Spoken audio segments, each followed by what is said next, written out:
90% of people will say health is my top priority or one of my top priorities. And yet, if you look at the US, 93% of people have a diagnosable metabolic dysfunction. If all it took was knowledge, everybody would have six-pack abs and sleep 8 hours a night. It's not knowledge. It's you having the thing that you will actually do and stick with, and just woke up in the middle of the night alive.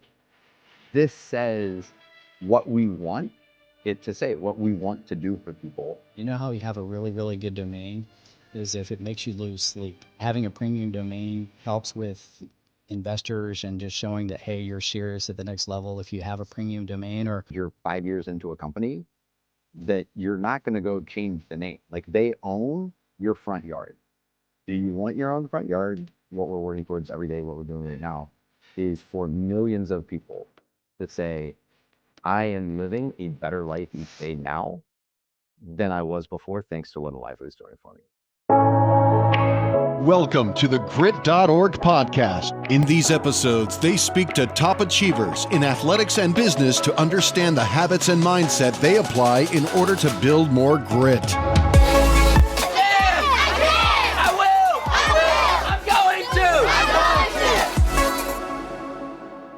All right, well, welcome to today's episode of the Grit.org podcast. I'm your host, Brian Harbin, here today with Maureen Sullivan, and super excited about our guest, Andrew McConnell. So I want to give you guys a bit of background on him here in a second, but I want to give a shout out to our sponsor today, escrow.com, the most trusted online escrow service in the world.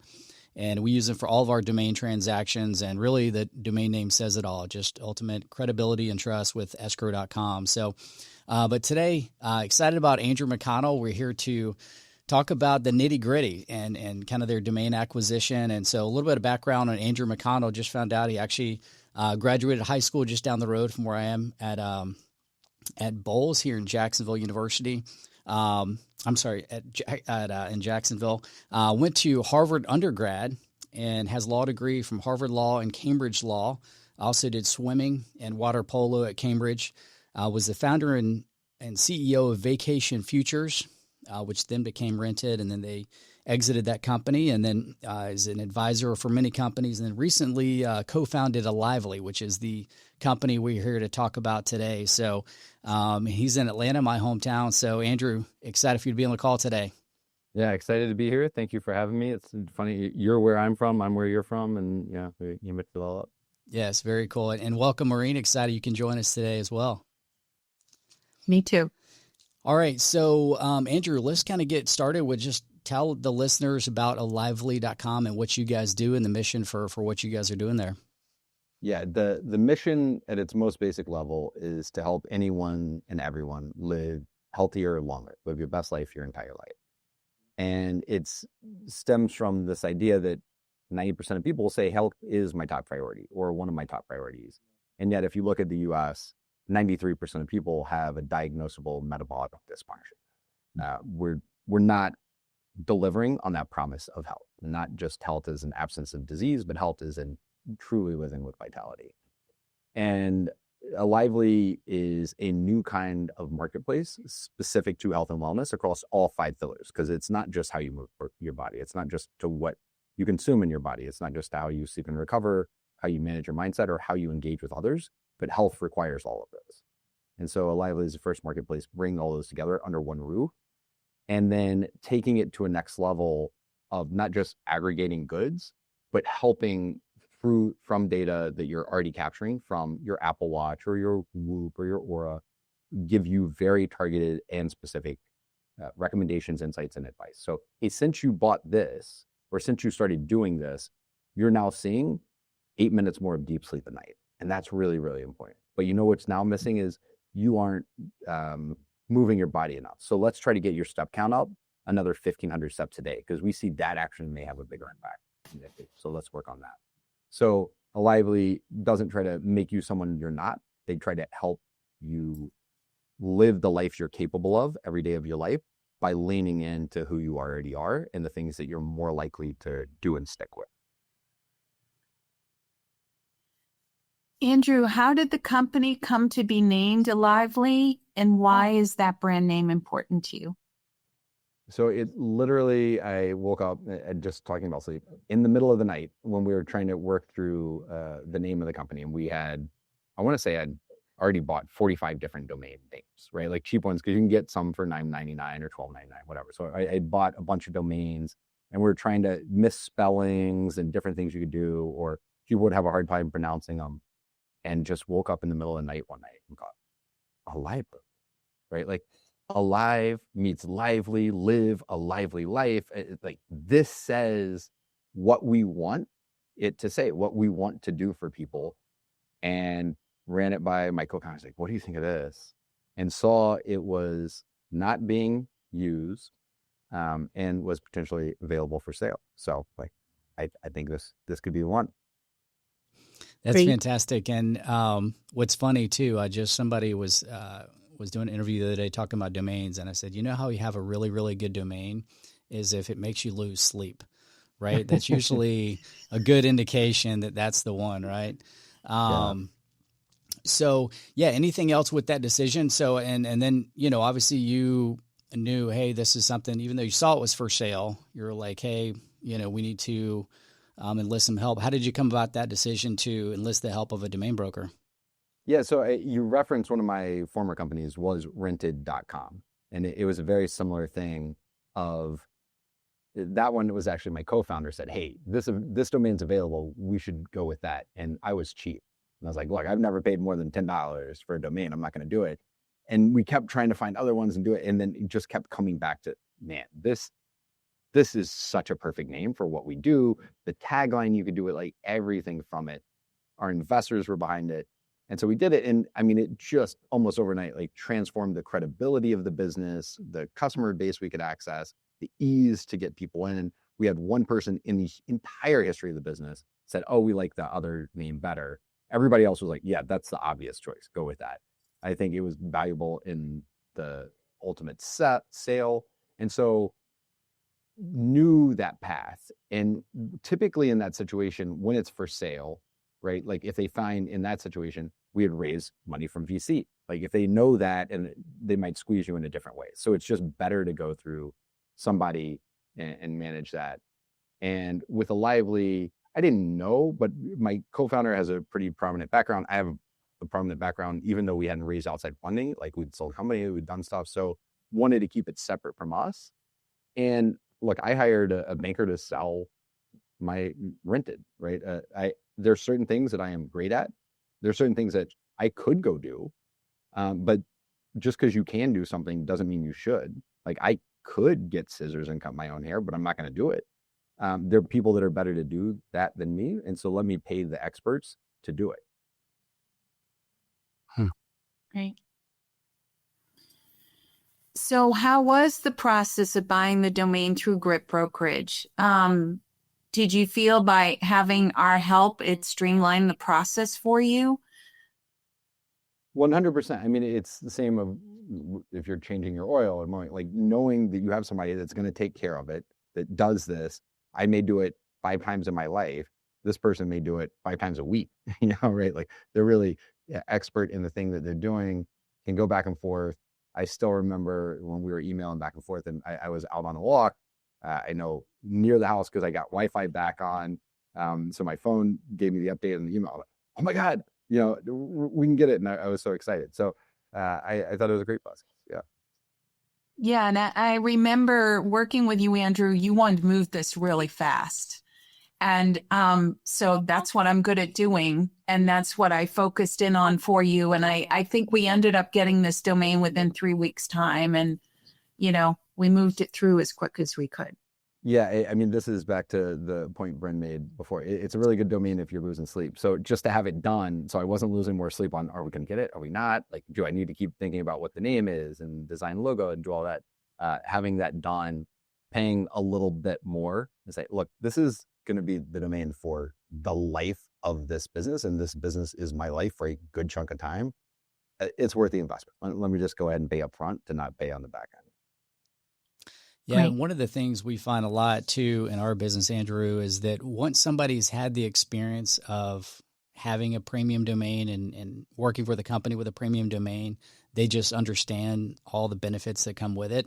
It's like you said, kind of your experience with Rented and knowing that, hey, there's automatic credibility that, it probably gets you quicker to that decision with a Lively. Sure, you guys could have started with a cheaper domain at the same time. It might have been a slower start. And you mentioned too, always like to give the analogy where, kind of like in Atlanta, you've got 75 and 85, the main thoroughfares coming through. And a great domain is like a 10-car highway, right? It's just everything is easier and more efficient to get to the, downtown, which is your customer, right? Your clients, getting in front of them, all these side streets, neighborhoods, sure, that can get you where social media, but to get that, direct, it's that, 10-lane highway, which is that, perfect exactmatch.com for your brand. So, you were talking about with funding, have you seen that having a premium domain helps with investors and just showing that, hey, you're serious at the next level if you have a premium domain? Or what are those conversations like in terms of if they know you have a premium domain that is more likely to get funding or buy-in from investors? I mean, definitely if it's your company name would be a premium domain and you don't have it, that's a problem. Because they know once they fund you, that's going to be expensive to go acquire and how much of their funding is going to it. So locking up, this gets back to I'd rather pay on the front end than the back end. I've had so many friends that end up with premium domains and pay 25x what they could have paid for the first time they tried to do it because the company grew. And like, well, now the company is doing so well, we should go get it. But everybody knows the company's doing so well. So the price is very, very different. So if they know at that stage, you're 5 years into a company, that you're not going to go change the name. Like they own your front yard. Do you want your own front yard? You probably should get it before you build the entire house because they know you're not going to move the entire structure later. Like you're going to pay up for it. So I find more it helps in the absence of it hurting you. I don't know from an investor side, especially later stage, it's just so much based on the metrics. Like you have to have a good company. Whatever the name of there's some companies that have terrible names, but if you've already built a really good business and you got a ton of customers, like that's what investors really care about. Right. But kind of to your point, if they see that, hey, you don't have your exact match domain, they know it's kind of like buying a house with a bad foundation. Sure, you can, get it right, but it's going to cost you money, the second it's dangerous. You take the keys. It's truly dangerous. Yeah. And I'm curious too, like, obviously in our business, one of the challenges is, when we work with clients like you on the buy side and we're helping them acquire a domain, 99% of the time, the domain is a lot more expensive than what our clients are willing to pay. Right. So we're trying to help kind of bridge that gap and get the sellers down. And in your mind, how do you kind of, figure out what it's worth? Because a lot of times with domains, it's not like you've, budgeted in, right? It's one of the things that's got to come out of marketing or something else. So, what's kind of your thought process in that in terms of, how could you advise somebody else on knowing what should or be the upper limit of what they're willing to spend for something like that? I know there are people that have math on this. There was somebody actually on a Tim Ferriss podcast that was like a domain acquirer or something. And he had math on like, here's how you should actually think of that. I think for me, I probably just succumb more to anchoring. So the price that was being asked for rented.com, I thought was astronomical. One of my board members like, well, I just wanted this other company that paid 5x that for this domain. So that seems like a good deal. I'm like, oh, well, okay, it's 1/5 of that. So that must be better. And so we ended up going forward with it. And I think as much as we paid, we got 10 to 20x the value out of it, just the domain name on doing it. And yeah, a lively.com was expensive, but it again was 1/10, maybe a little more of what I had paid for rented.com. So for me, I think it was more expensive. If I had started from $9.99 domains to where I ended up, it would have seemed really expensive. But because I was coming down, the last domain that I had bought at the premium was a very different price to that. I was like, yeah, no, this I'm happily paying. I will cut that check today. Yeah, and that you're referencing Drew Roser is a good friend of mine. He's a domain broker, and yeah, typically it's half a point to a point of the raise, right? It would be something that they typically Okay. want to allot towards making sure they can secure that premium domain. So you're right, there is some math, and I'm glad that people like that that's typically what people look at, and so kind of on that point, I know you mentioned that you've seen 10-20x return. What were some of the immediate changes that you saw? Once you started using the lively.com, anything that was immediate, and then something that's kind of maybe shown up over time since then? I mean, I think it's both immediate and longer term, just giving a sense of larger than we necessarily are at the time and more permanence. And, oh, well, that's a real company, right? Like, it's not a misspelling with a dash and I have to explain, how they actually get to the site. I mean, it is lively.com, just alive and lively, just lively.com. Oh, cool. Oh, wow. Yeah, this is really good. And so I think whether it's for customers, for partners who are a marketplace, selling goods, and people are like, oh yeah, that's exactly the branding and the name, and like that's what I want to associate my brand with. It was just so much what we were trying to do that for the ecosystem we work in between influencers, brands, and consumers, it just gave us almost instant street cred.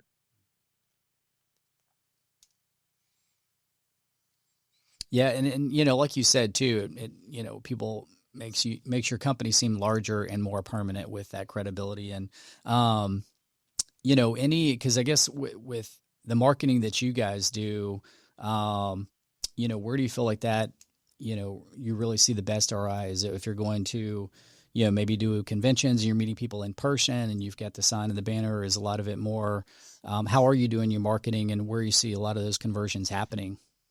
Yeah, I mean, most of our marketing is through influencer partnerships. And so it's very much, I have a podcast on the health span where we talk to health and wellness influencers. And so a lot of it comes from social. And so it's driving, but you see when people engage on social, a lot of times like, okay, what's this company? They come back to the homepage. And so it's probably because they're coming from social initially, not the initial visit that is helpful. It's that it's so easy to know how to get back. Like, hey, how did I spell it? Where do I go again? It's when they're ready to come back. Like, oh yeah, well, that's you. I know that company. I know that brand. I know that site. Yeah, it's an interesting point because that initial acquisition of the client, but then is getting them to come back. And and I think what you said too about, you're doing influencer marketing, which a lot of companies are doing nowadays. And so a lot of it is going to be, shared over radio and TV. And it's, we have a thing with domains called the radio test, right? So if somebody can say it over the radio or online or on a podcast, and not have to spell it out, right?